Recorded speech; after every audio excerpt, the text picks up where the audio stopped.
नमस्कार दोस्तों, स्वागत है आपका हमारे YouTube चैनल द विश्लेषक में। एक काफ़ी लंबा समय हो गया था आप लोगों के साथ वार्ता नहीं हुई थी, तो आज इस वीडियो के माध्यम से मैं आप लोगों के साथ बात करना चाहूँगा और ये कुछ महत्वपूर्ण बिंदु हैं जिन पे मैं आप लोगों के साथ वार्तालाप करना चाहूँगा। ये वीडियो खैर उन लोगों के लिए ही है जो लोग JSSC या JPSC या झारखंड से संबंधित जो भी एग्ज़ामिनेशंस हैं उसकी तैयारी कर रहे हैं। जाहिर सी बात है कि ये जो मेरा चैनल है वो झारखंड स्पेसिफिक ही है और झारखंड की बहालियों के ऊपर ही फोकस करता है। तो मैं आज जिस मुद्दे पे बात करना चाहूँगा, मैं इन सारे पॉइंट्स के ऊपर बात करना चाहूँगा जो कि आप स्लाइड पे देख रहे हैं। इसलिए मैंने सबसे पहले हेडिंग में लिखा है कि JSSC और JPSC अभ्यर्थी जो हैं वो ध्यान दें। ध्यान देने की बात यहाँ पे क्यों है? दरअसल जैसे आपको पता है कि अब जितना भी फेस्टिवल्स था उसका समय अब ख़त्म हो चुका है। धीरे धीरे सारी सरकार के तंत्र, हाई कोर्ट सब खुल गए हैं और धीरे धीरे सब अपने काम पे लौट रहे हैं। तो जैसा कि आपको पता है कि JSSC के द्वारा होने वाली सारी बहालियाँ सिर्फ रमेश हांसदा केस की वजह से लटकी हुई थी और इस बात की पूरी उम्मीद की जा रही है कि रमेश हांसदा केस का जो जजमेंट है वो नवंबर में आ ही जाएगा। इसी बीच कुछ एग्ज़ामिनेशंस के बारे में आप लोगों को न्यूज़पेपर वगैरह के माध्यम से जानकारी मिल रही होगी, जिनको आप इन स्लाइड्स में देख सकते हैं। जैसे कि ये देखिए, एक झारखंड के स्थानीय अखबार में ये छपा था, लगातार के ई-पेपर में आपको ये मिल जाएगा कि सिपाही बनने के लिए दिसंबर में युवा पहले दौड़ेंगे फिर देंगे लिखित परीक्षा। एक न्यूज़ ये हो गया। एक न्यूज़ आप ये देख सकते हैं जो कि अखबारों में, दैनिक भास्कर में बहुत प्रमुखता से छपा था कि 4 साल के बाद अब झारखंड में जो है 946 पद की दरोगा की सीधी नियुक्ति होगी। तो ये सारी न्यूज़ के माध्यम से जो झारखंड में तैयारी कर रहे जो युवा थे वो थोड़ा सा होपफुल हुए कि चलो कुछ तो देखने के लिए मिल रहा है। तो सबसे पहले मैं बात करना चाहूँगा कि आखिर ये जो पेपर में निकल कर के ये चीज़ें आ रही हैं, क्या ये प्रैक्टिकल हैं?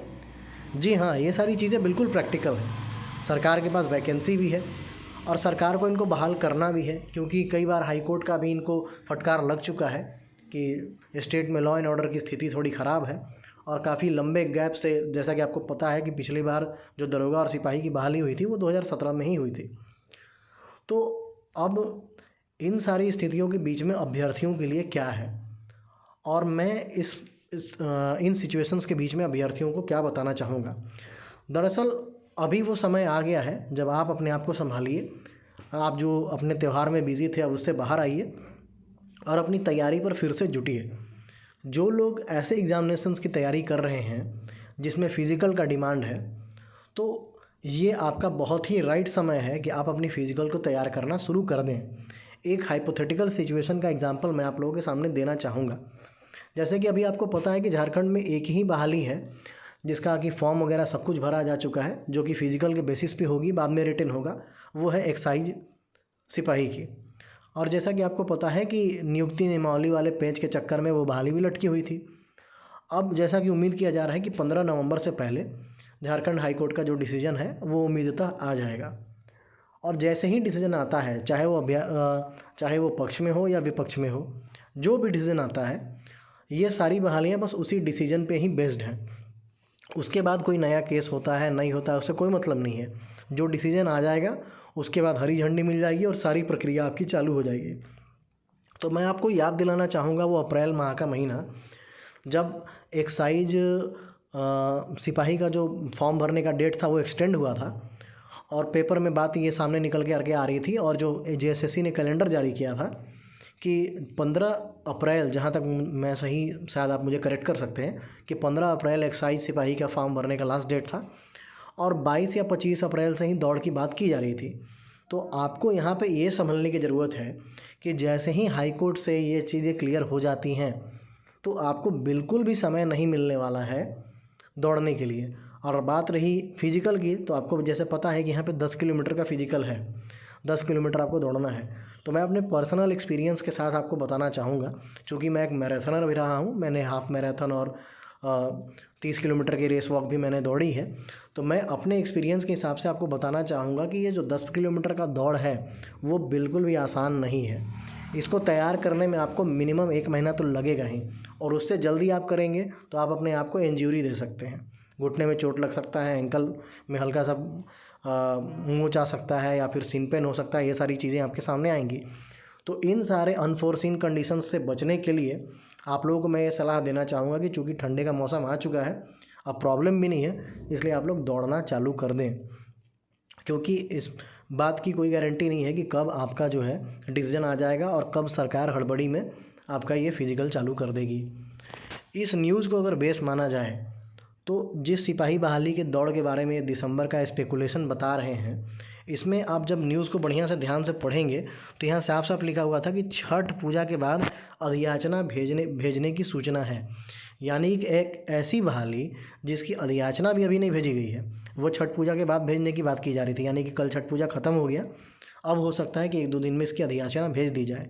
तो जिसकी अधियाचना नहीं भेजी गई है उसके दौड़ की बात दिसंबर में चल रही है। तो आप यहाँ पे देखिए जो दरोगा बहाली वाली बात थी, यहाँ पे तो साफ साफ लिखा हुआ था कि अधियाचना भेज दी गई है।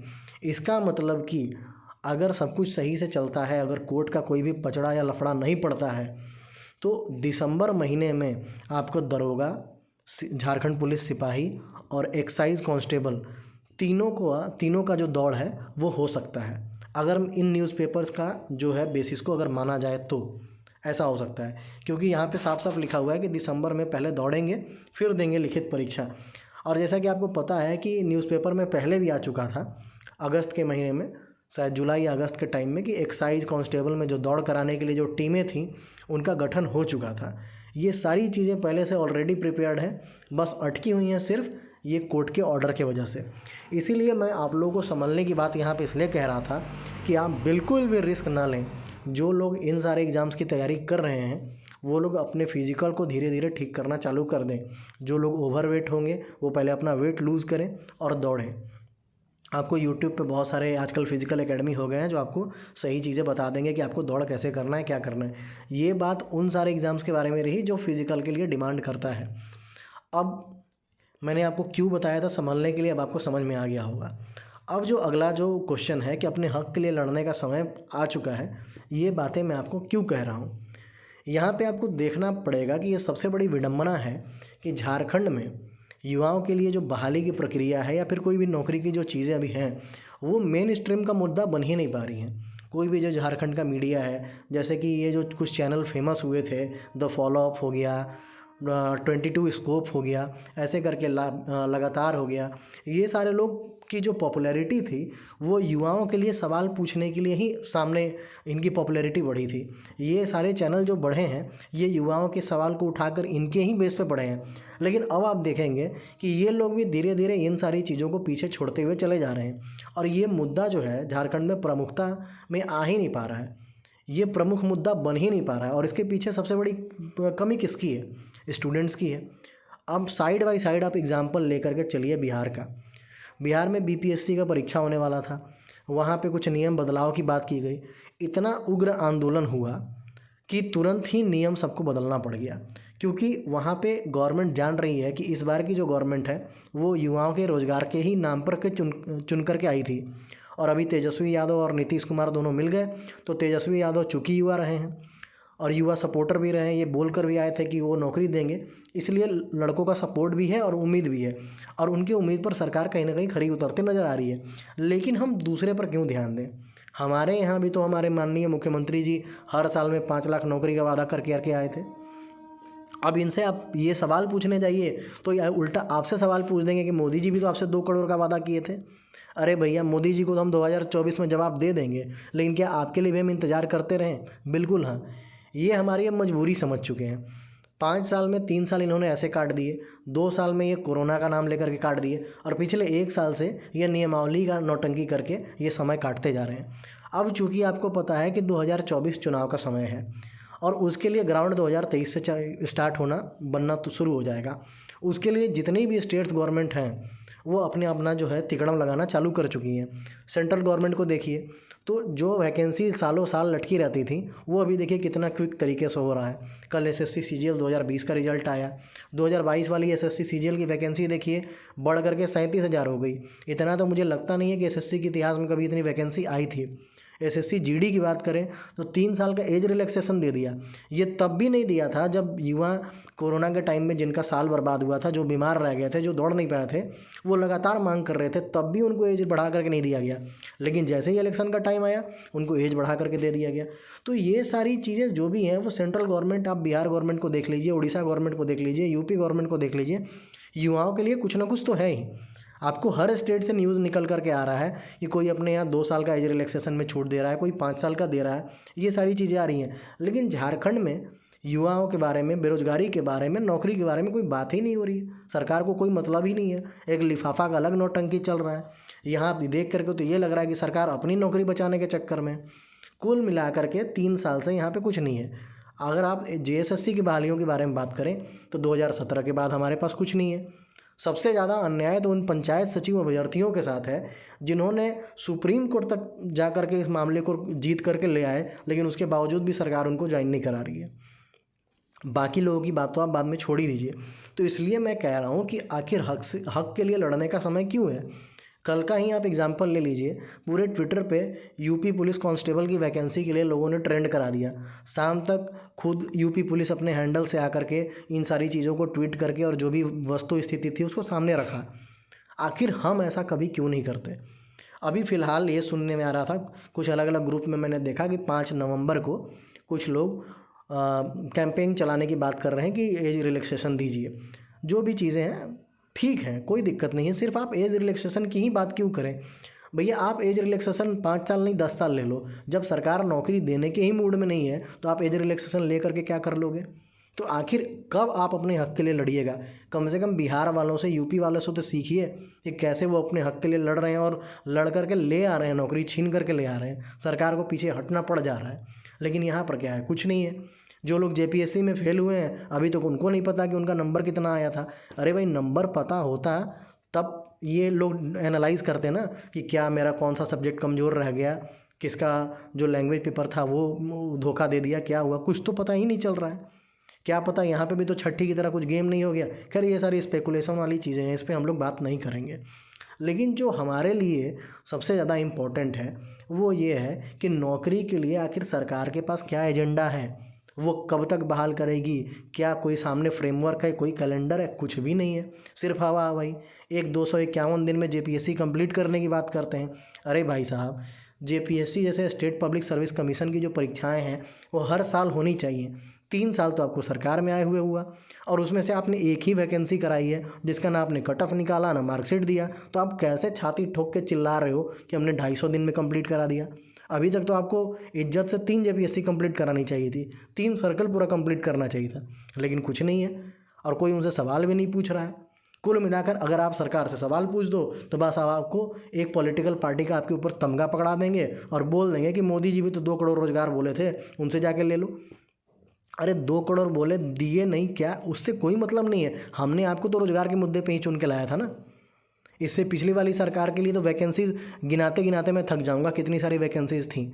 भले ही नियमावली के चक्कर में 1-2 वैकेंसीज लटक गई जो कोर्ट के चक्कर में पड़ गई, लेकिन बाकी सारा देख लीजिए कितना नीट एंड क्लीन तरीके से हुआ। एक भी दरोगा बहाली हुई, सिपाही बहाली हुई, फॉरेस्ट गार्ड की बहाली हुई, बहुत सारी अन्य बहालियाँ हुई, रेडियो ऑपरेटर से लेकर के और क्या क्या अभी रिकॉल नहीं कर पा रहा हूँ। कहीं ये सुनने में नहीं आया कि कोई पैसा ले लिया, कहीं पे सीट बिक गई, कहीं पेपर लीक हो गया। लेकिन आपने एक ही जेएसएससी अभी एग्ज़ाम कराई, इसका जेएसएससी जेई का, उसमें देखा आपने कैसे 20-20 लाख रुपए में 75 लोगों के क्वेश्चन पेपर बेचे गए। तो मतलब आप क्या करने के लिए आए हो। क्या आप मान करके आए थे कि आप ये 5 साल आपके राजनीतिक करियर का आखिरी होगा तो इसलिए जितना लूटना है अभी लूट लो। युवाओं के लिए कोई एजेंडा है ही नहीं सामने। अब सेंट्रल गवर्नमेंट को देख लीजिए, पर डे आपको 1-2 नोटिस आपको देखने के लिए मिल जाएगा कि मिशन मोड पे काम हो रहा है। रेलवे की बहाली भी फटाफट कंप्लीट कराई गई। आने वाला असिस्टेंट लोको पायलट की वैकेंसी हो, टीटी की वैकेंसी हो, अभी आपने जीडी की वैकेंसी देख ही ली, सीजीएल में इतनी ज़्यादा बढ़ा के वैकेंसी दे ही गई है। तो लगभग, और यूपीएससी हर साल हो ही रहा है, बैंकिंग के बारे में देखा जाए तो सब कुछ हो ही रहा है। तो सेंट्रल से आप कंपेयर अपने आप को कर रहे हो। अरे भैया 2 करोड़ नहीं 2000 तो दे रहे हैं ना, हर साल दे ही रहे हैं। लेकिन आपने क्या दिया है, कुछ नहीं। अगर आपसे सवाल पूछने जाओ तो बस पकड़ा दोगे कि हाँ वो पार्टी सपोर्टेड है या जो है। तो अब समय आ गया है हम लोग के लिए कि हम लोग कम से कम, जो लोग बोल रहे हैं कि 5 तारीख को हम ट्विटर कैंपेन करेंगे, ठीक बात है, आप कैंपेन कीजिए, लेकिन उसमें अन्य मुद्दों को भी जोड़िए। कि आप हमको एज रिलैक्सेशन के साथ साथ ये पूरी तरीके से फ्रेमवर्क बना के दो कि आप कब तक कंप्लीट कराओगे। आप बिहार सीजीएल को देख लीजिए, उन्होंने ऐसे 2 से 3 महीने पहले ही कैलेंडर निकाल के दे दिया कि वो पीटी कब कराएंगे, उसका रिजल्ट कब देंगे, मेंस कब कराएंगे, यहाँ तक कि फाइनली डॉक्यूमेंट वेरीफाई करके ज्वाइनिंग कब तक देंगे, वो टोटल कैलेंडर उन्होंने निकाल दिया। और हमारे यहाँ महामहिम आए सरकार में तो बोले थे कि हम एक ही एग्ज़ाम में सारा कुछ कंप्लीट कराएंगे। क्यों?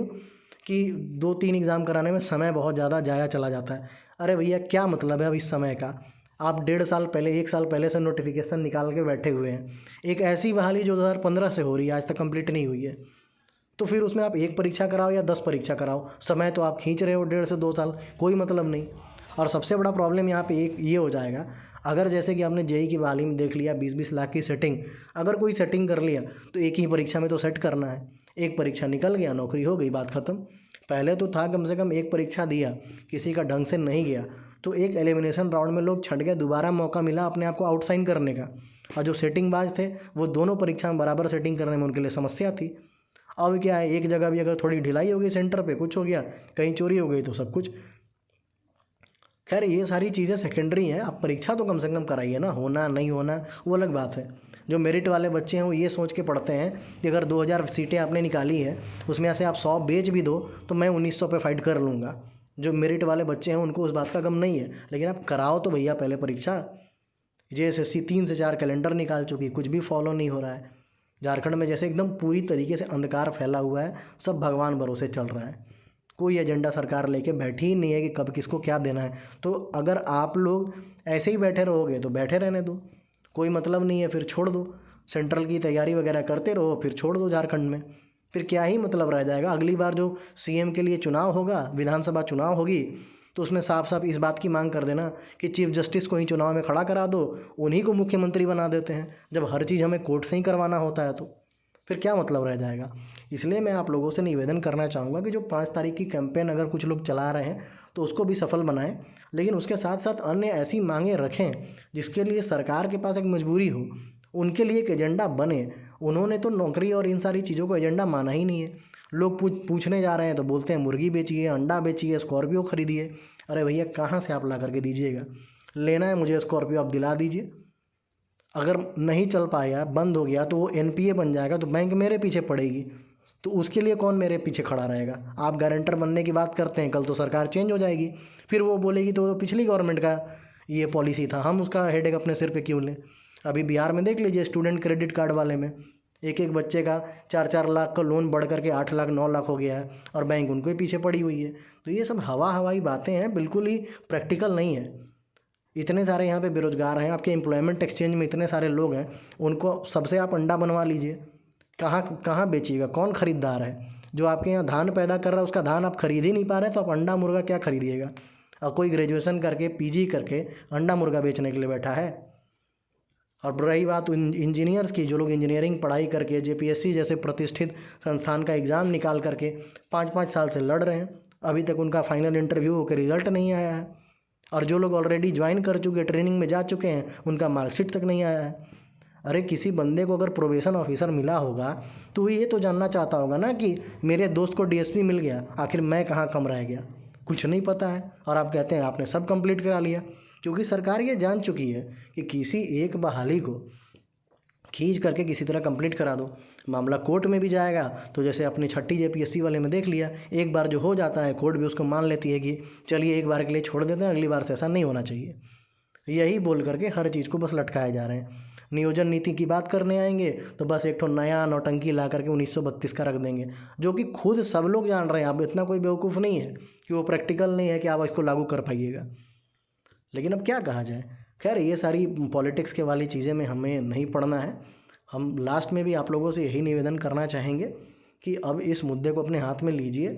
ट्विटर पे जो कैंपेन आएगा उसको बहुत आगे बढ़ाइए, अलग अलग सवाल उठाइए और सरकार को अल्टीमेटम दीजिए कि आप कब तक ये सारी सीट्स जो हैं वो भर के दे रहे हैं। क्या आपके पास कोई एजेंडा है?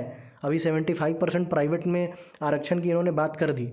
अब भाई मुझे आप प्राइवेट में ही दिला दो, क्या इस बात की गारंटी है? और आप कैसे इस चीज़ को इंश्योर करेंगे कि आपके यहाँ से पढ़े हुए लड़के को आरक्षण मिल रहा है कि नहीं प्राइवेट नौकरी में? और आप क्या दिला पा रहे हैं? कुछ नहीं है। बस खाली घोषणा कर देने से थोड़ा ही कुछ हो जाता है।